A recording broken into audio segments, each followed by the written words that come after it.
सहनावतु सहनौ भुनक्तु सह वीर्यं करवावहै तेजस्विनावधीतमस्तु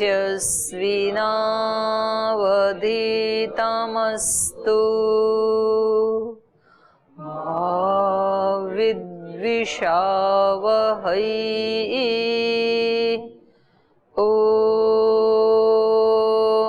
शांति शांति शांति।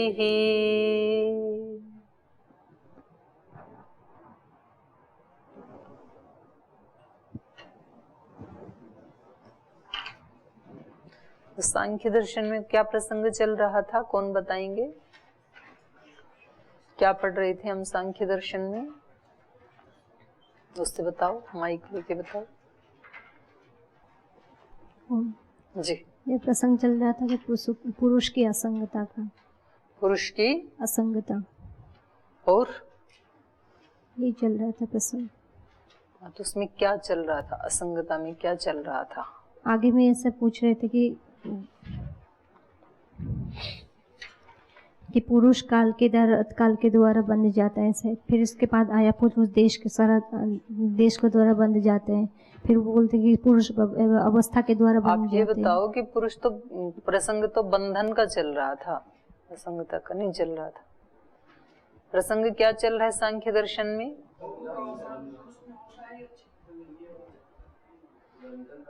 उससे भी पहले अभी तो वो नहीं हुआ है ना, बंधन से मुक्त वाला ही तो बंधन वाला प्रसंग था। तो पहला उसमें प्रसंग चला, बंधन किससे है? स्वाभाविक है, उसका निराकरण किया। फिर प्रसंग आया कि बंधन किसी निमित्त से है, किसी निमित्त से है, फिर उसका भी निराकरण किया कि किसी निमित्त से बंधन नहीं है। तो भी बंधन तो है, तो बंधन कैसा है? औपाधिक है, उपाधि से बंधन है। बंधन तो है लेकिन वास्तविक नहीं है, उपाधि से है, प्रतिबिंब रूप। वास्तविक रूप में तो ये कैसा है? पुरुष असंग है, असंगोयम पुरुष इति। वास्तविकता तो ये है कि ये असंग है लेकिन औपाधिक है। ये औपाधिक भी क्यों होता है? कर्म के कारण हो जाता है क्या? तो कहा न कर्मणा अन्य धर्मत्वात् अति प्रसक्तेश्च। कर्म के द्वारा तो इसका बंधन नहीं हो सकता है, क्योंकि कर्म क्या है?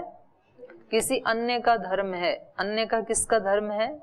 शरीर का धर्म है।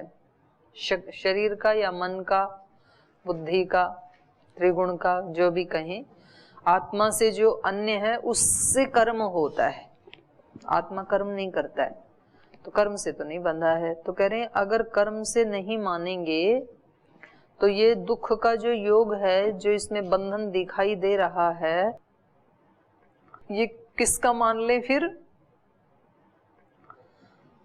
कर्म समानाधिकरण्य अनुरोधेन चित्तस्य एव अस्तु दुःखस्य चित्त धर्मतायाः सिद्धत्वात्। सुख दुख प्रतिबिंब रूप में ही हो, लेकिन सुख दुख किसको होते हैं?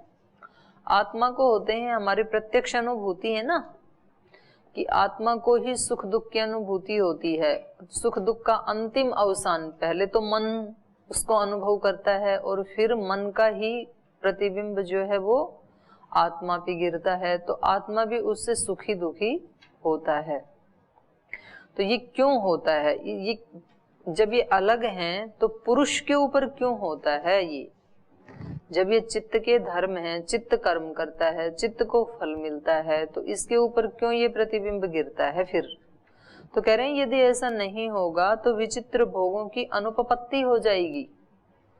अगर आत्मा उसकी अनुभूति नहीं करेगा, औपाधिक रूप से ही सही, पर यदि उसकी अनुभूति नहीं करेगा सुख दुख की, तो ये विचित्र भोगों की अनुपपत्ति हो जाएगी लोक में। कोई सुखी है, कोई दुखी है, तो इसका नियमन कौन करेगा फिर? आत्मा ही करता है ना। मैं आत्मा सुखी हूं, आप आत्मा दुखी हैं, तीसरी आत्मा संतुष्ट है, चौथी असंतुष्ट है। तो ये नियमन कौन कर रहा है? आत्मा कर रहा है। तो जैसी जैसी उसको अनुभूति होती है वो वैसा वैसा नियमन कर रहा है। तो इसीलिए तो ये सारे सुख दुख की अनुभूति उपस्थित हैं। अगर ऐसा नहीं होगा तो ये विचित्र भोगों की अनुपपत्ति हो जाएगी। तो यहां तक हमने पढ़ा था कल। तो इस वाले में कोई आपका प्रश्न तो नहीं है कल के पाठ में? ये दो पाठ तो आप जरूर दोहराया करें। हाँ, अत्यंत निवृत्ति होगी, ये कहा मैंने।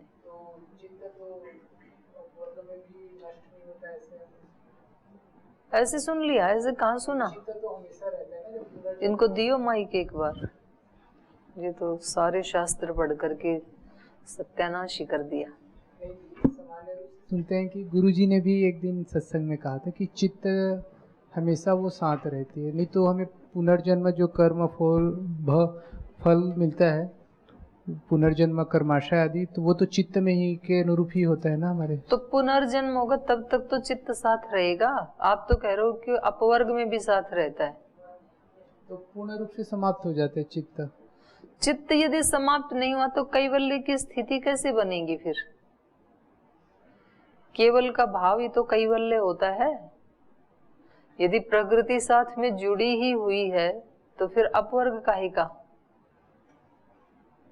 ये तो मतलब ज्यादा ही हल्का प्रश्न कर दिया आपने आज। ये तो प्रश्न बनता ही नहीं है।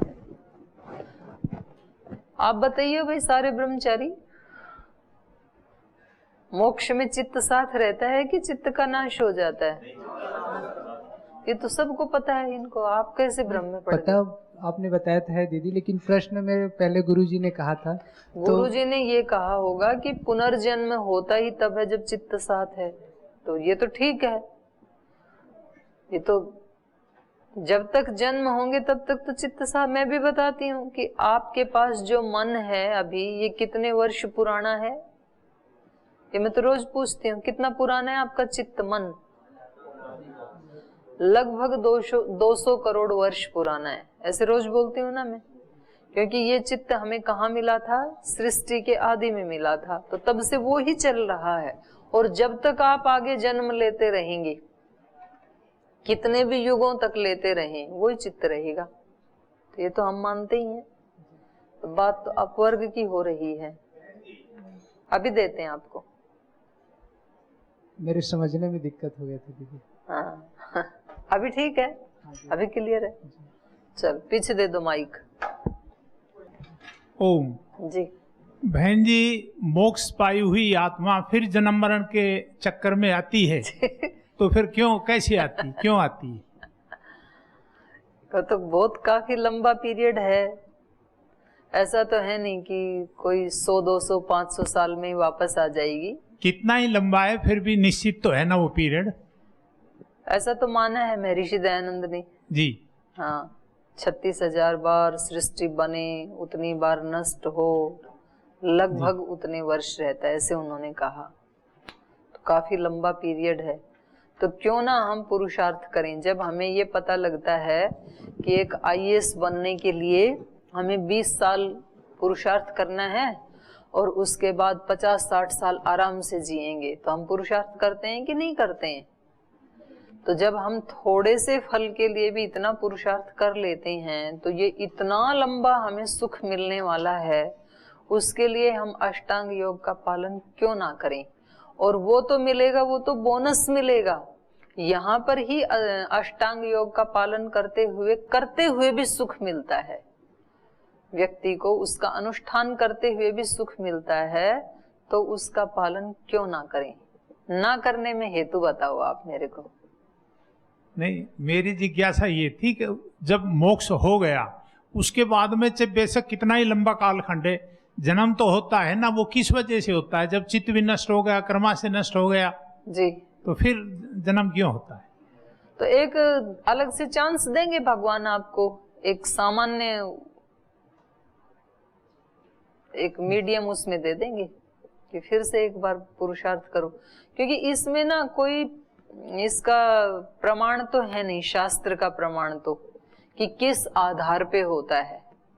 आपका प्रश्न ये है ना कि भाई चित्त तो नष्ट हो गया जी, तो अब उसका किस आधार पे होगा, वो ऊंचे कुल में पैदा हो कि मध्यम कुल में हो या निम्न कुल में पैदा हो, शरीर कैसा मिले, ये निर्धारण कौन करेगा? क्योंकि अभी तो हमारे जाति आयु भोग का निर्धारण हमारा कर्माशय कर देता है, उसका तो कर्माशय बचा नहीं। तो इसके दो उत्तर हैं जो विद्वान देते हैं, क्योंकि इसका कोई प्रमाण नहीं है। वो कहते हैं कि जब हमने मोक्ष को प्राप्त किया था तो उस समय हमने अपने चित्त के जो संस्कार थे, वो वाले संस्कार जो विपाक को प्राप्त हो गए थे, उसको तो हमने भोग लिया था, और वो संस्कार जो अभी संचित कर्माशय था उसको हमने दग्ध बीज कर दिया था। दग्ध बीज का मतलब है वो अंकुरित होने की स्थिति में नहीं थे, ज्ञान अग्नि से वो दग्ध हो गए थे। तो इस तरह से हमने पूरा उसको हिसाब किताब पूरा करके तब हम मोक्ष को गए थे। तो जैसे इसमें भी प्रसंग आया था ना, शुक्ल पटवत बीजवत चेत, कि किसी यौगिक प्रक्रिया से अगर बीज की उस शक्ति को जो अग्नि के संयोग से भून दी थी उसको यदि हटा लिया जाए, अग्नि के संयोग वाली शक्ति को हटा लिया जाए, तो दोबारा उसमें अंकुरण की शक्ति आ सकती है। तो कहते हैं ईश्वर ही अपनी शक्ति से जो बीजों को इसने दग्ध बीज किया था, तो मोक्ष के पश्चात उन्हीं कर्मों के अकॉर्डिंग फिर से इसको एक बार चांस मिल जाता है। जी।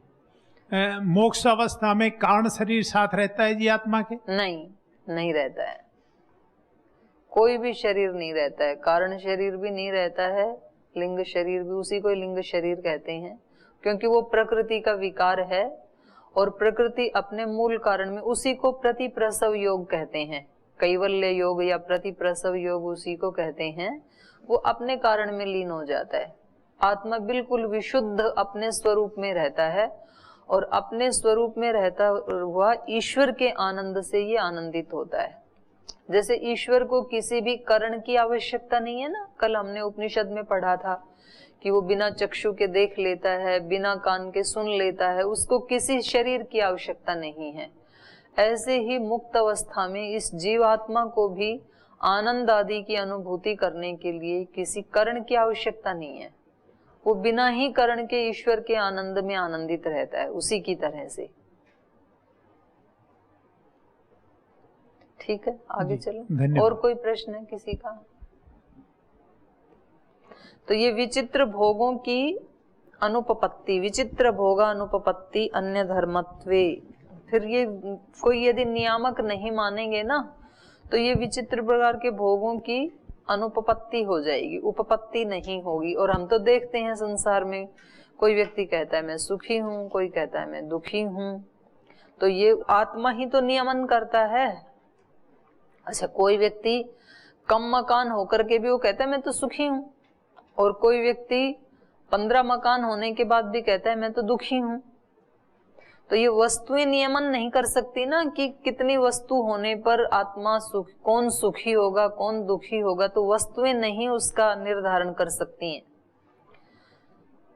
निर्धारण कौन करता है? आत्मा करता है। तो कभी तो कोई कम संसाधनों में कहता है मैं तो सुखी हूं, मुझे कोई दिक्कत नहीं है। वयम इह परितुष्टा वल्कलई त्वं च लक्ष्म्या सम इह परितोषो निर्विशेषो विशेष स तु भवति दरिद्रो यस्य तृष्णा विशाला मनसि च परितुष्टे कोर्थवान को दरिद्र। तो ये व्यक्ति कहता है वयम इह परितुष्टा वल्कलैहि, हम तो वल्कल वस्त्रों में बिल्कुल परितुष्ट हैं। तो अंच लक्ष्म्या, तुम लक्ष्मी में हो। आप जब संसार में जाते हो लोग आपको कहते हैं क्या आपने क्या सोचा, क्या जीवन का खो दिया, भगवान ने आपको दिया था एक मौका और आप क्या ये लाल सफेद कपड़े पहन के खड़े हो गए, कुछ बुद्धि है आपको? अभी तो संसार में भगवान ने भेजा क्यों था? भगवान ने ये सृष्टि बनाई किसके लिए है? अगर सब आपकी तरह ही हो जाएं तो क्या भगवान मूर्ख थे जो उन्होंने सृष्टि बना दी?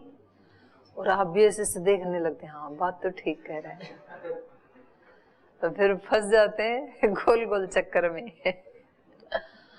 और आप कहते हैं भाई तुम अपने इस ऐश्वर्य में यहाँ संतुष्ट हो, मैं अपने वल्कल वस्त्रों में संतुष्ट हूं, तो संतोष दोनों का बराबर है। दरिद्र तो वो होता है जिसकी तृष्णाएं विशाल होती हैं। मन के संतुष्ट होने पर कौन अर्थवान और कौन दरिद्र?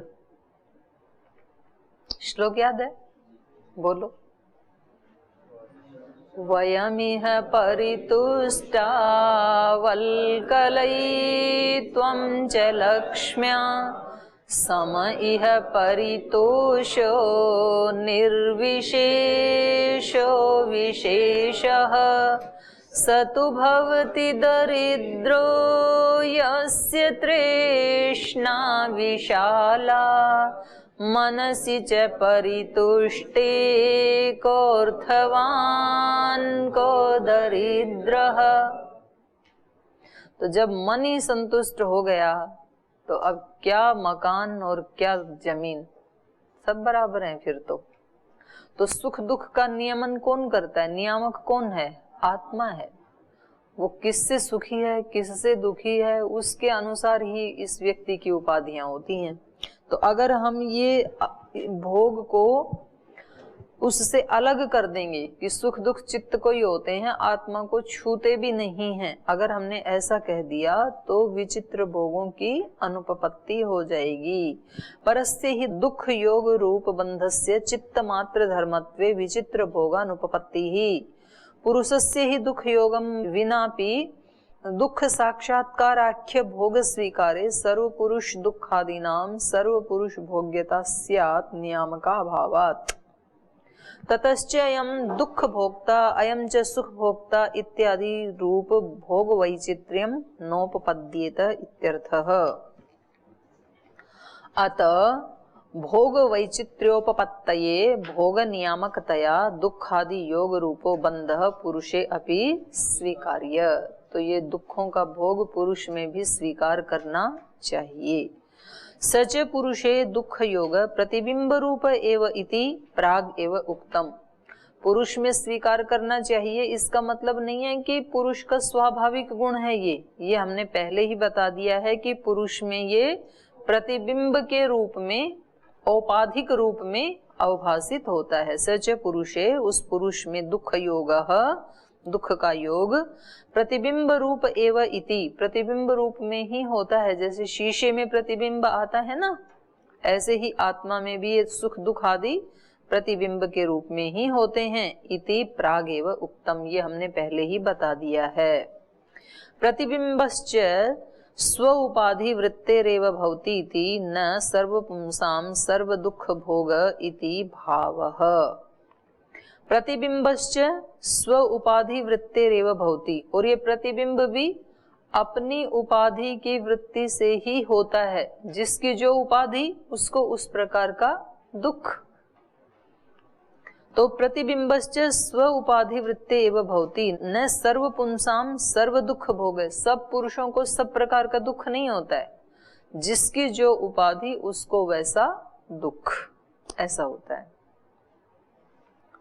चित्त वृत्ति बोधे पुरुषस्य अनादि स्व स्वामी भाव संबंधो हेतु इति योग भाष्यात्। और ये चित्त वृत्ति, ये कहते हैं इसको चित्त की वृत्ति का बोध कैसे होता है इस पुरुष को, जब ये असंग है तो इसको कैसे पता चलता है कि मैं सुखी हूं मैं दुखी हूं, ये इसको पता कैसे चलता है असंग है तो कह रहे हैं चित्त वृत्ति का बोध होने में पुरुषस्य अनादि ही स्वस्वामी भाव संबंध हेतु, अनादि काल से इस पुरुष का चित्त के साथ जो स्वस्वामी भाव संबंध है वो संबंध ही इसमें हेतु बनता है। योग भाष्यात् अयम सिद्धांतः सिद्धः।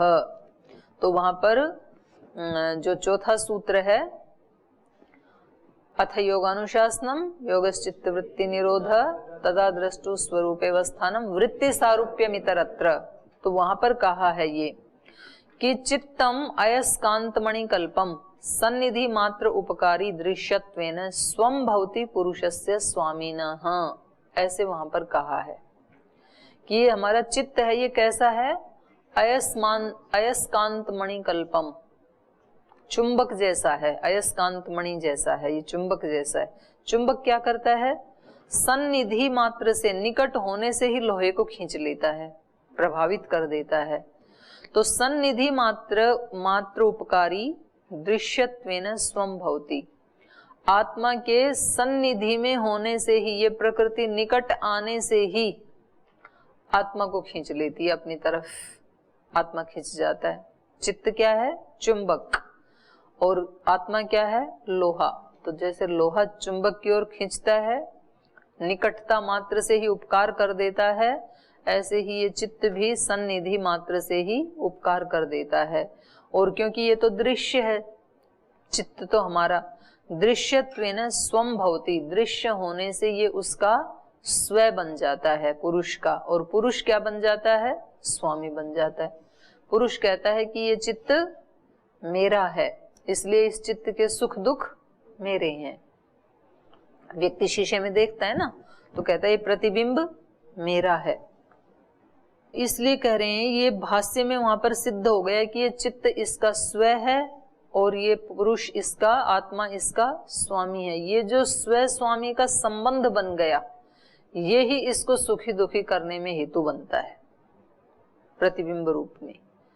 चित्ते च पुरुषस्य स्वत्वं स्वभुक्त वृत्ति वासनावत्वम इति, और चित्त में पुरुष का जो स्वत्व है, चित्त को ये क्या मानता है? मेरा स्व है। तो ये चित्त में जो इसका स्वत्व है, जो चित्त को ये अपना स्व मानता है, ये स्वभुक्त वृत्ति वासनावत्वम, उस स्व को भोगने की वृत्ति की वासना के कारण है। स्वभुक्त वृत्ति वासनावत्वम, स्वत्व माने स्वभुक्तवती, भुक्तवती वासना, उस स्व को भोगने की जो इसकी वासना है, उसके कारण ही ये उसका स्व बन जाता है और ये उसका स्वामी बन जाता है।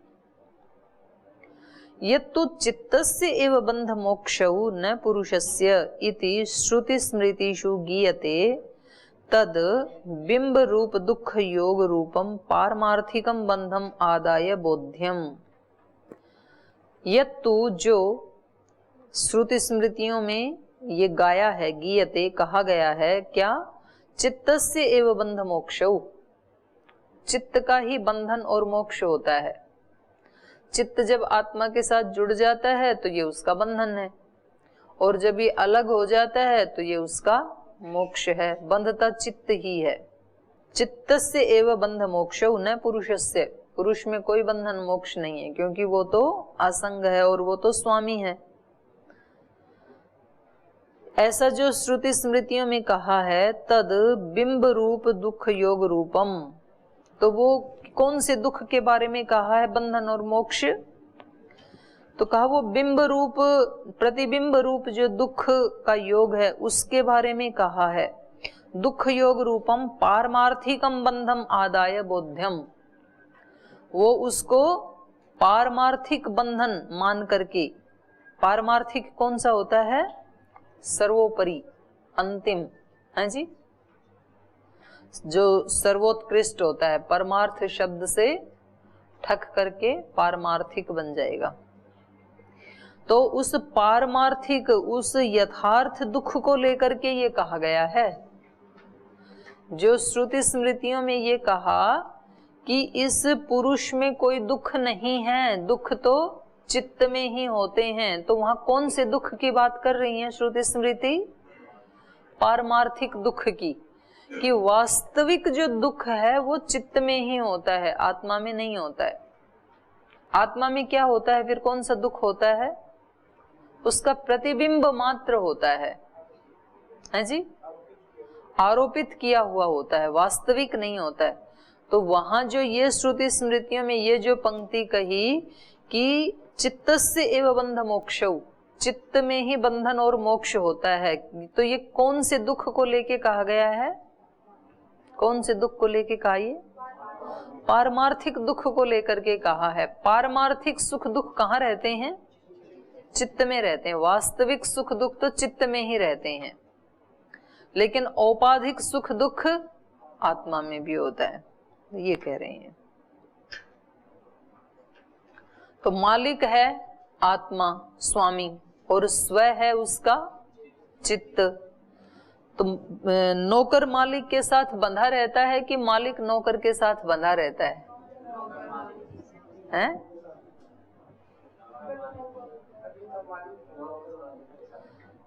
बंधता कौन है, नौकर की मालिक? दोनों। दोनों में ज्यादा बंधन किसका होता है? ज्यादा बंधन किसका होता है? मालिक का। मालिक का होता है ज्यादा बंधन। नहीं, ज्यादा किसका बंधन है? नौकर चला जाएगा, ये 50 नौकर और लाएगा, मालिक है, क्या दिक्कत है?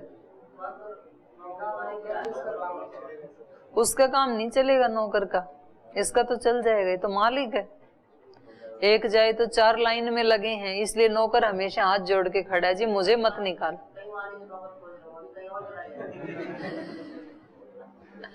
ये भी ठीक है आपकी बात भी, कि और भी तो कई मालिक हैं, वो भी नौकर को खोज रहे हैं।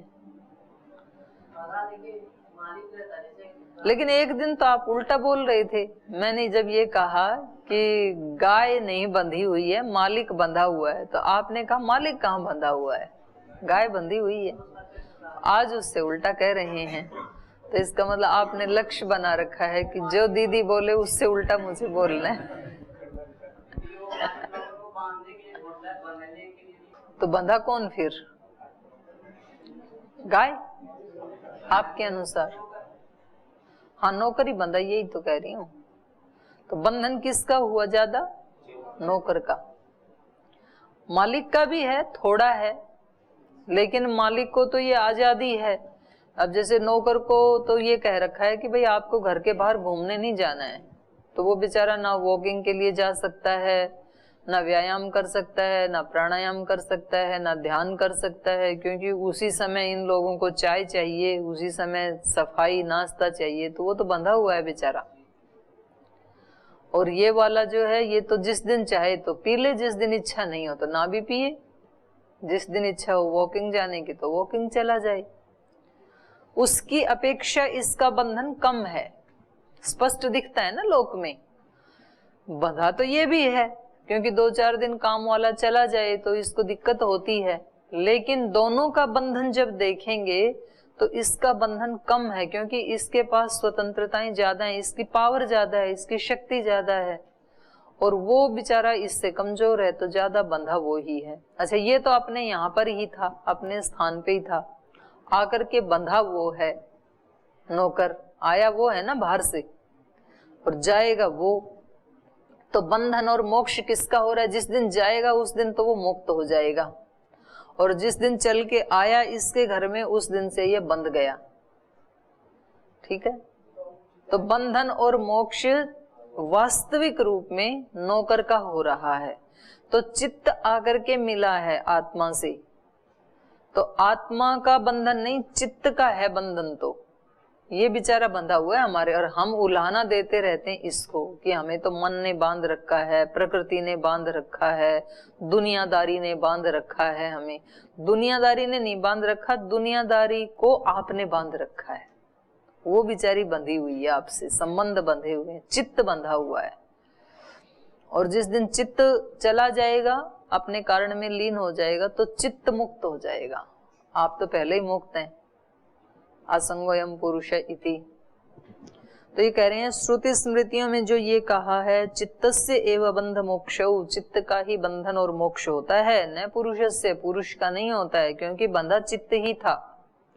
तो ये पारमार्थिक बंधन को लेकर के ऐसे कहा है, ऐसा जानना चाहिए। बिंब रूपी दुख तो इसमें रहता है आत्मा में। तो कह रहे हैं कि इससे तो ये पता लगा कि जब प्रकृति का संयोग इसके साथ हुआ तो तभी ये बंध गया। जैसे ही नौकर घर में आया उस दिन से मालिक बंध गया, इसका ये अभिप्राय हुआ ना।